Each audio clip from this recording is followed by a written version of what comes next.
In Part 1 and Part 2, before Achilles was born, his mother Thetis received a prophecy that her son would become a hero, surpassing all mortals, potentially shaking Olympus.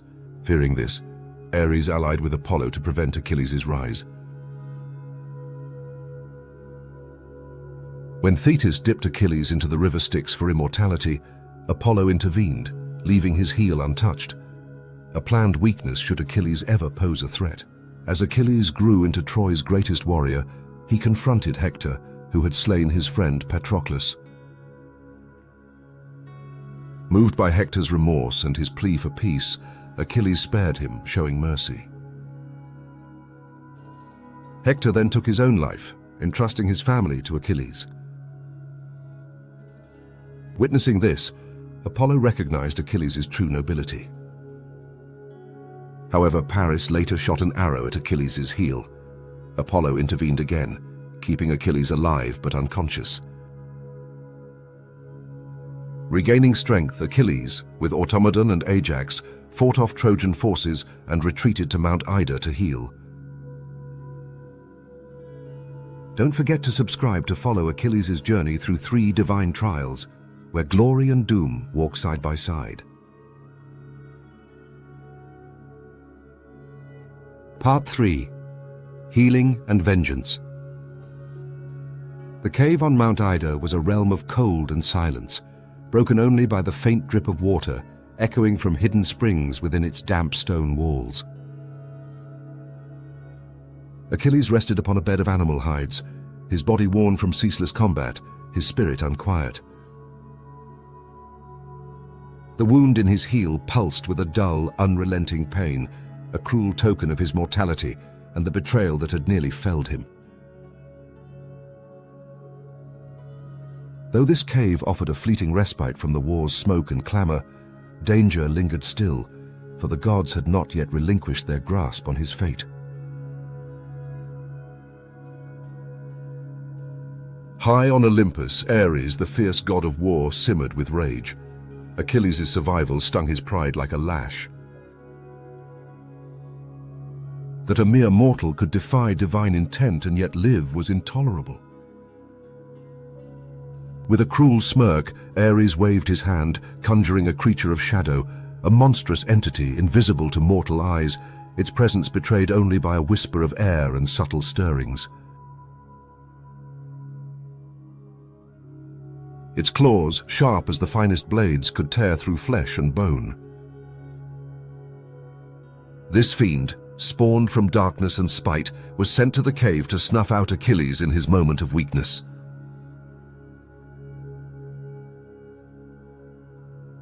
The battle in the dark.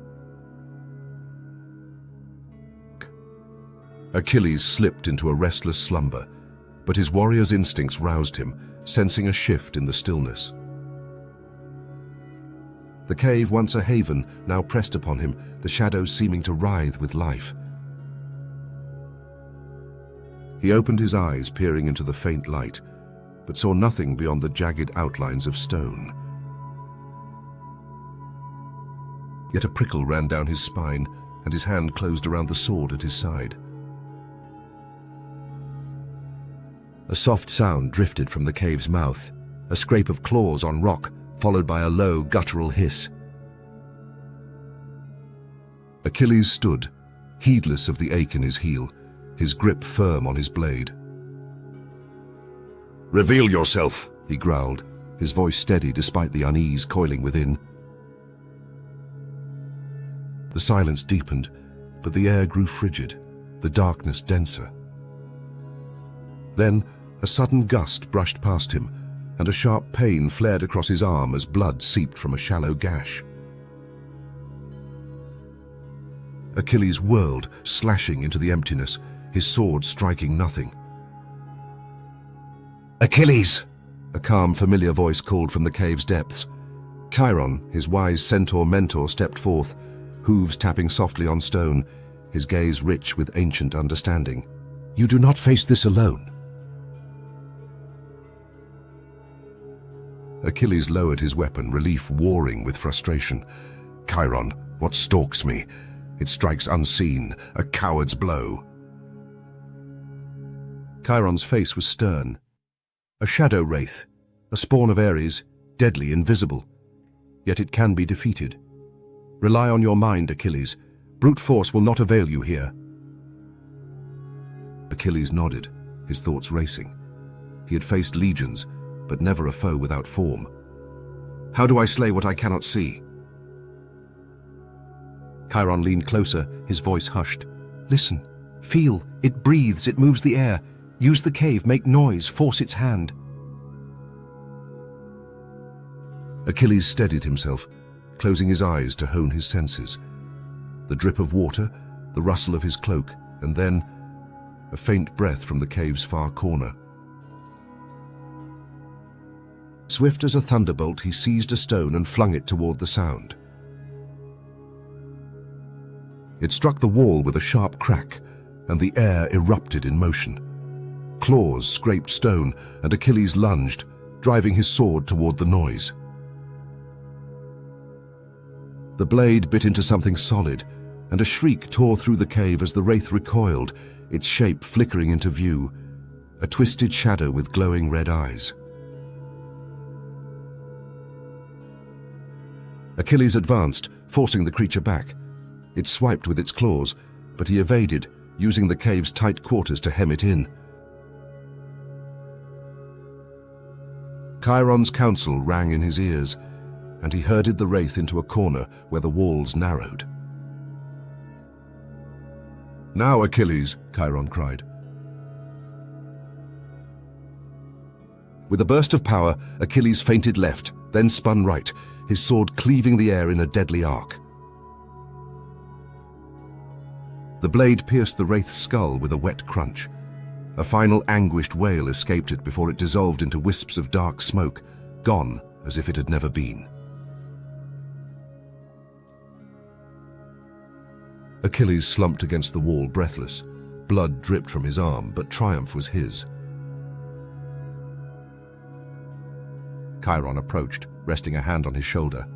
Well fought, my pupil, but this is merely the start. Ares will not cease until you are undone. Achilles' eyes burned with defiance. Then I will be ready. First I heal, then I claim my revenge. The divine spring night crept along, and Achilles bristled at the stillness. One evening, as twilight painted the cave in shadow, a gentle light bloomed at its entrance. Thetis, his radiant mother, stepped inside, her presence a breath of the sea, a vial of shimmering liquid in her hand. Mother, Achilles said, surprise mingling with comfort. Thetis smiled, though her eyes shimmered with sorrow. My son, I bring you a gift from Olympus, water from the immortal springs. It will mend you swiftly and gird you for what lies ahead. Achilles took the vial, its warmth seeping into his skin. Thank you, Mother. But why do the gods favor me now after thwarting me so long? Thetis' gaze softened. Not all wish you ill, Achilles. Some see in you a spark that could unite mortal and divine. Yet beware, Ares' anger endures. Achilles drank the sacred water, its power surging through him like molten flame. The pain in his heel faded, replaced by vigor anew. He rose, testing his strength, and found himself whole. I am ready, he proclaimed, resolute. Paris will pay for his arrow and Troy will fall. Thetis brushed his cheek, her touch cool and tender. Go, my son. But know this, vengeance cuts both ways. It may grant triumph, but it cannot heal your heart. Achilles inclined his head, his resolve unshaken. He embraced her, then turned to Chiron. Thank you, old friend. Your guidance has preserved me once more. Chiron dipped his head. May the gods light your path, Achilles. May you find what you chase. Achilles donned his armor, its bronze aglow in the dimness. He belted his sword and hefted his spear, the tool of countless deaths. His time of mending was done. The hour of war had come. The return to Troy.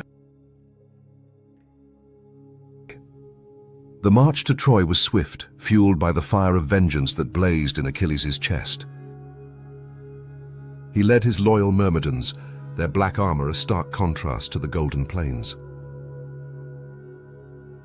As Troy's towering walls rose into view, scarred from years of siege, his purpose sharpened. News of Achilles' return swept the Greek camp, kindling hope in the war-weary host. Odysseus, crafty king of Ithaca, greeted him with a knowing grin. "The lion stirs at last," he said, clapping Achilles' shoulder. "We feared you gone, but the gods weave a different tale." Achilles' face was stone. "The gods toy with us all, but my aim is set. Paris will meet me and Troy will blaze." Diomedes, fierce son of Argos, stepped up, his eyes alight with hunger for battle. "Then let's strike now while they falter. This is our hour." Achilles nodded, staring at the city gates. "Rally the men. We move at dawn." That night the camp thrummed with purpose. Blades were honed, armor gleamed, plans were laid. Achilles stood apart, gazing at Troy's distant ramparts, his mind a tempest of wrath and readiness. The gods' whispers seemed to drift from on high, eager for the next act. The duel with Paris' dawn broke, and the Greeks massed before Troy's gates, their standards whipping in the wind. Achilles stood at their head, his armor a beacon of light. He raised his spear and roared a challenge that rolled across the plain, a summons to the city that had defied him too long. From the walls, the Trojans gazed down in fear. Paris, clad in polished armor, stepped forth, pale yet resolute. He knew this duel would seal his fate and Troy's. "Achilles!" Paris shouted, his voice ringing clear. "I meet your call. Let this end with honor." Achilles sneered, his grip tightening. "Honor? You speak of honor after skulking behind walls and loosing a coward's shot? Come, and taste the price of your deeds." The gates groaned open, and Paris descended, bow across his back, sword in hand. The two met on the open field, every eye upon them. Achilles charged, his spear a streak of death. Paris leapt aside, drawing his blade and slashing swiftly, but Achilles was a storm, his strikes fluid and sure. He parried and thrust, his spear nicking Paris's armor.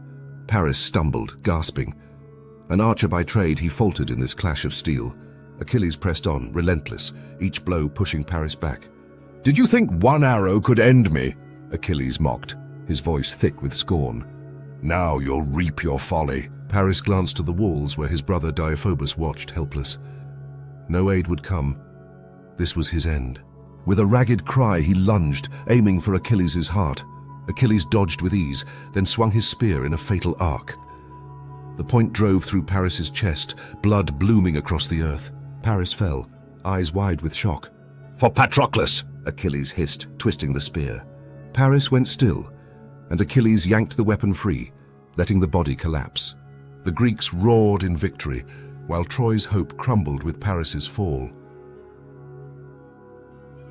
The fall of Troy. Paris's death broke Troy's will. The Greeks, spurred by Achilles' triumph, stormed the city with savage zeal.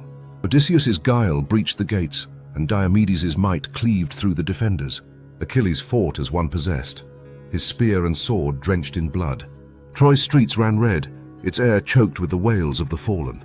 Yet as the city broke, no satisfaction stirred in him, only a growing void. By nightfall, Troy was ash and ruin, its grandeur reduced to rubble. Achilles stood amid the wreckage, his vengeance complete. Patroclus was avenged, Hector's oath fulfilled, the war ended. But the cost lay heavy in every shattered stone. He wandered to Apollo's temple, its columns cracked yet defiant. Kneeling amid the debris, he whispered, Is this victory? Or merely the close of one fight and the dawn of another? The wind gave no reply, but a memory stirred. A prophecy from Delphi. You shall become the 13th god if you surpass 3 trials set by the divine. Achilles stood, eyes on the sky. Vengeance had not sated him, but a new purpose took root. With Troy's fall at his back, he turned toward a greater fate, to rise beyond mortality and claim a place among the gods. Conclusion of Part 3. Healing and vengeance had reshaped Achilles. He had faced Ares' shadow and prevailed, proving his spirit unbroken even in frailty. The duel with Paris had ended the war, yet laid bare the emptiness of mortal quarrels. Now, with the prophecy ringing in his soul, Achilles stepped onto a path beyond battle, a quest for immortality, or perhaps his final ruin. Comment if you believe Achilles deserves to become the 13th god. And don't miss the next episode where he must face the souls of those he's slain.